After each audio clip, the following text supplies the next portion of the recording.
सर्दी का मौसम था। रात को 10 बजे राहुल अपने दोस्त राज से मिलने उसकी इलेक्ट्रॉनिक की शॉप पर आता है। राहुल एक मेडिकल स्टूडेंट रहता है।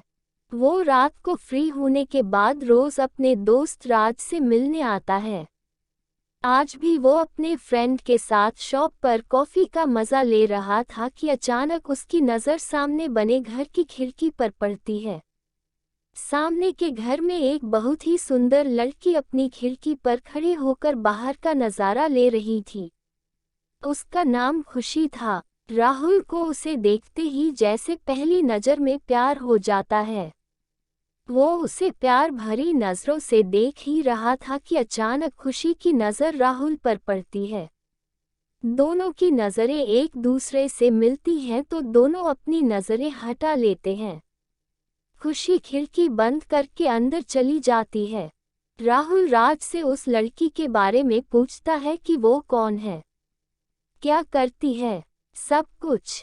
तो राज उसे बताता है कि वो लड़की मेरी शॉप के सामने ही रहती है, डिग्री कॉलेज में पढ़ती है, उसका बीए का पहला साल है। राहुल सब कुछ जानने के बाद मुस्कुराता है। राज भी समझ रहा था कि राहुल को खुशी पहली नज़र में ही पसंद आ गई है। राज राहुल से पूछता है, क्या बात है भाई, तुम उस लड़की के बारे में इतना क्यों पूछ रहे हो? इस पर राहुल कहता है, तू अगर मेरा बचपन का सच्चा दोस्त है तो इस लड़की का नंबर मुझे कैसे भी ला कर दे।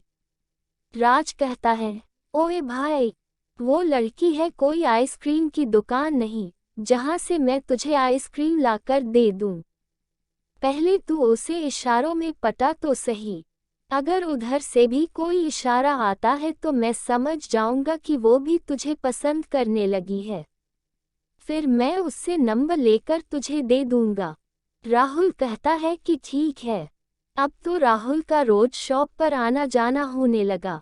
वो राज की शॉप पर बैठकर रोज उस लड़की की एक झलक पाने को तैयार रहता। कभी कभी तो खुशी उसे खिड़की पर दिख जाती थी और कभी नहीं। इस तरह कई हफ्ते बीत जाते हैं।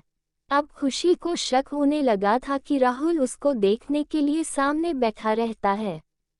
राहुल खूबसूरत और हैंडसम लड़का है, इसलिए अब खुशी भी उसकी तरफ आकर्षित होती है।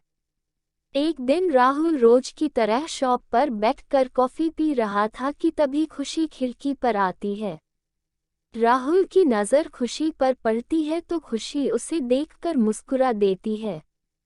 राहुल उसकी मुस्कुराहट देखकर बहुत खुश होता है और इशारों में उससे नंबर मांगता है। वो एक कागज़ में अपना फ़ोन नंबर लिखकर खिड़की से रोड पर फेंक देती है। राहुल उसका नंबर अपने फ़ोन में सेव कर लेता है और फिर खुशी को मैसेज करता है। खुशी भी उसके मैसेज का रिप्लाई देती है। इस तरह दोनों की रोज़ बातें होने लगती हैं। राहुल मेडिकल कॉलेज क्लास करने जाता है तब भी उससे बातें करता है। शहर से बाहर एग्जाम देने जाता है तब भी वो खुशी से कॉल और मैसेज से बात करता है। इस तरह दोनों में दिन ब दिन नज़दीकियां बढ़ती ही जाती हैं। अब तो दोनों बाहर मिलने भी लगे थे। दोनों एक दूसरे का बर्थडे मनाते, एक दूसरे से अपनी हर पर्सनल चीज़ शेयर करते। इस तरह 3 साल बीत जाते हैं। खुशी का अब ग्रेजुएशन कंप्लीट हो गया था। उसके घर वाले अब उसकी शादी कराने के बारे में सोच रहे थे। खुशी के लिए कई रिश्ते भी आने लगे थे, जिनमें से कोई एक अच्छा रिश्ता देखकर वो खुशी की शादी कराना चाहते थे। रोते हुए यह बात खुशी राहुल को बताती है तो वो भी घबरा जाता है और खुशी से कहता है, तुम परेशान न हो, मैं अपने घर वालों को तुम्हारे घर तुम्हारा हाथ मांगने भेजूंगा।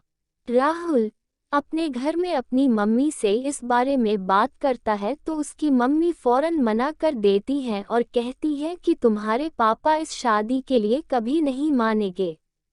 अभी तुम पढ़ाई कर रहे, आगे तुम्हें डॉक्टर बनना है। तुम जानते हो ना कि तुम्हारे पापा कितने सख्त हैं।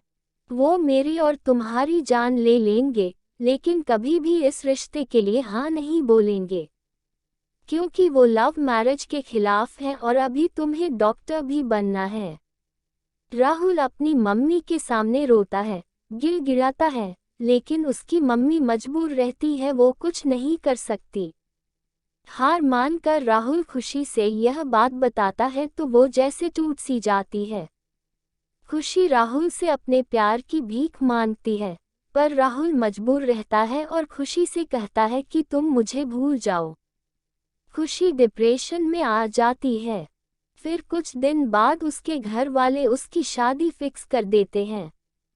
इधर राहुल का रो रो कर बुरा हाल रहता है, उधर खुशी सदमे में रहती है। खुशी की शादी के कुछ ही हफ्ते बचे हैं तो राज राहुल से कहता है कि कहो तो मैं तुम्हारे घर में बात करूं।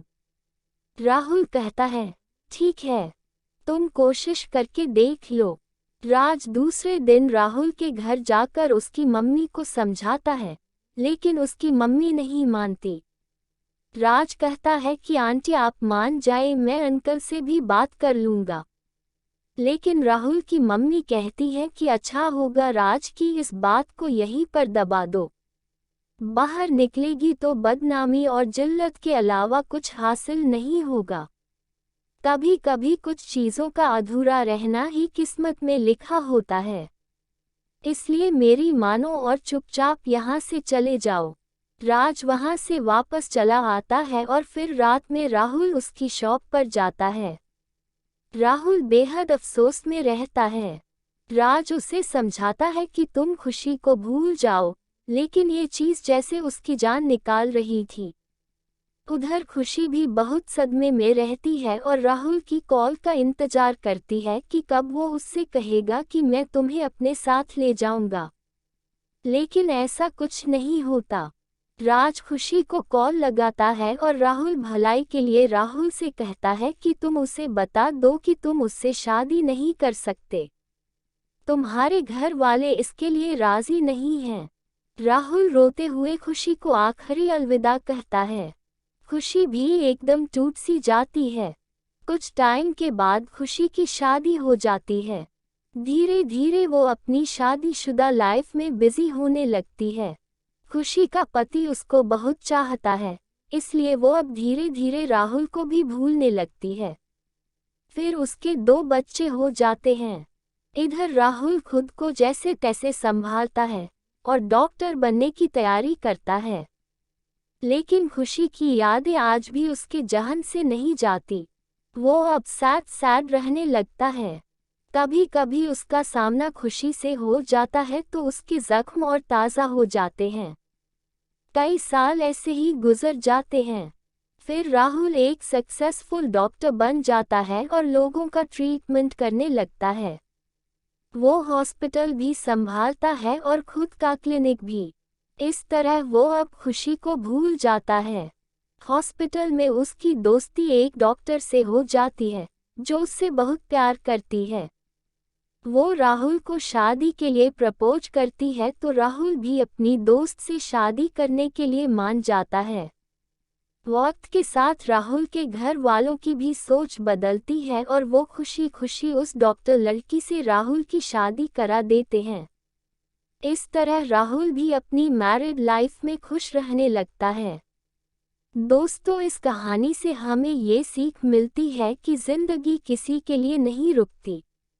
वक्त के साथ गहरे से गहरे जख्म भर जाते हैं। दोस्तों, अगर आपको ये कहानी थोड़ी बहुत भी पसंद आई हो तो कमेंट करके ज़रूर बताएं तथा अपने दोस्तों के साथ शेयर करना ना भूलें। और चैनल पर नए हैं तो सब्सक्राइब जरूर करें। धन्यवाद।